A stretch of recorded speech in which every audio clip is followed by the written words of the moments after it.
And this is the global forecast for September 2025, brought to you by the wonderful people at asktheanswer.com, the UK's leading website for tarot readers, psychics, mystics and channelers.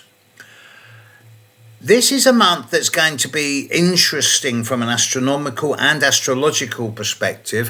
Firstly, we've got the final approach of Atlas, passing inside the orbit of Mars, only the third interstellar object in our known history to come in from outside the outside of our galaxy. Much closer to home. It is the every year vernal equinox, the autumn equinox in the northern hemisphere, spring equinox in the southern hemisphere, and this will take place on the 22nd of September at around about 20 to 8 in the evening UK time. This is the movement of the Sun from Virgo into Libra. Pluto is still retrograde in Aquarius and Neptune is retrograde in Aries. This isn't changing. Uranus will go retrograde in early Gemini on the 6th of September. But Saturn will retrograde from Aries back into Pisces on the 1st of September, early in the morning, about 8 a.m. And none of this is astrologically significant except to certain individuals. It's part of a bigger plan going on, bigger pattern over a year and a half, culminating in February of next year. But astronomically, Uranus standing still, Saturn changing sign, plus its equinox. Jupiter's still merrily and happily moving forward in Cancer, seemingly unaffected by any other planet. Mars starts the month in Libra, but then moves into Scorpio on the 22nd of September. Interesting. Venus starts the month in Cancer, Leo, but then moves into Virgo on the 19th of September.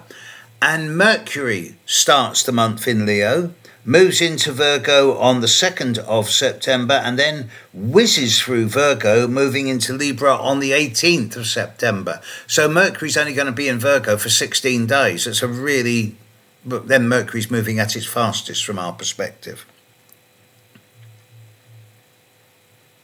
There are no significant new aspect patterns going on during September, which suggests on the surface that it is going to be a quieter month than that to which we've all been used to recently.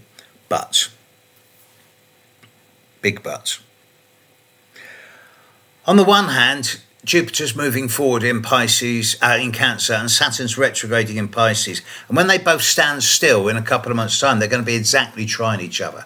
Now, this is going to be very fortunate for quite a few people in terms of business and financial growth. And it does suggest that there's a period of much greater economic stability, at least for a few months, emerging into the world around the end of this year.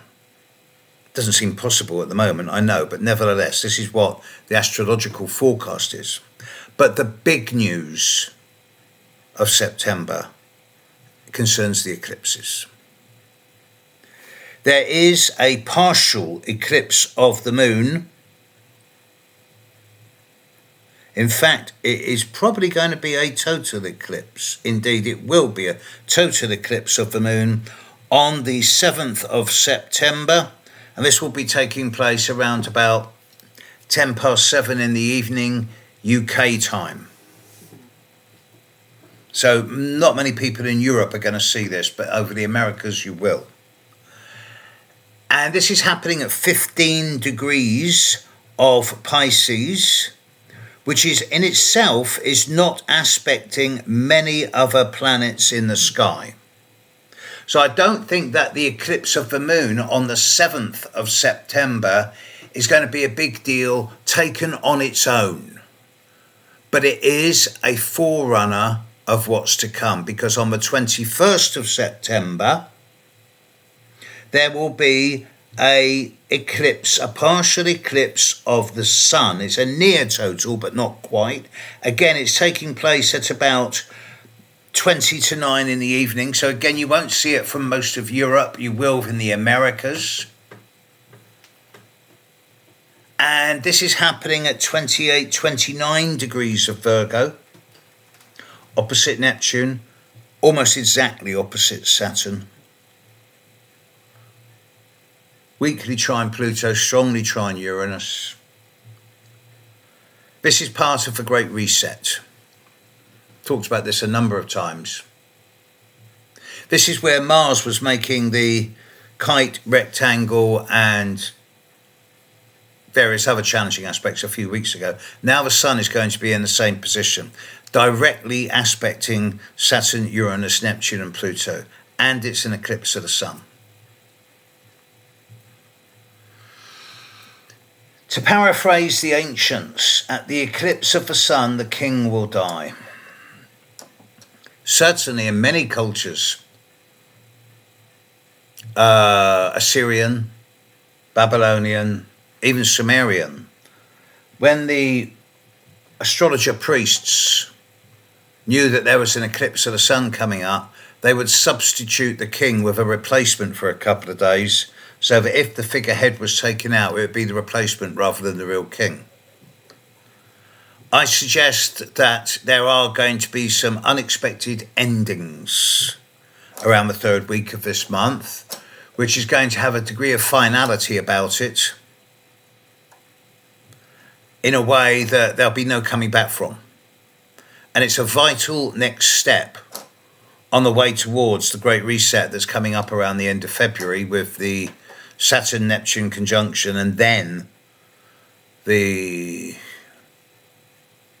Neptune-Uranus sextile, the Saturn-Uranus sextile, the Saturn and Neptune sextile Pluto, and the Uranus trine Pluto, which will last for a couple of years. But that Saturn conjunct Neptune is the neck of the hourglass. It's the really thin tunnel we have to get through. And this eclipse on the 21st of September is a necessary precursor. It's going to, on the one hand, accentuate some of the radical extremes that are happening in the world, but accentuate them and accelerate them in a way that's going to make them unsustainable. So there will be a big implosion and a collapse of certain attitudes, philosophies, policies that have gone too far. The elastic is about to snap. And there will be a reverberation, a rebounce back, hopefully towards a more centralised theme as opposed to an ever greater extreme. Obviously, the major theatres of the world, the economic status in Europe and America, the presidential situation in America and Russia and Ukraine, the genocide that's happening in the Middle East, all of these are candidates for some type of big reset. For all of us, the 21st of September is a trigger point. It's going to cause a lot of people to reassess where they've been so far this year and how they want to continue. And it's a chance for us to be all honest with ourselves about how complicit we might find ourselves as being and how much we're prepared to stand up and speak our truth, even in the face of challenge. It's going to be an interesting month.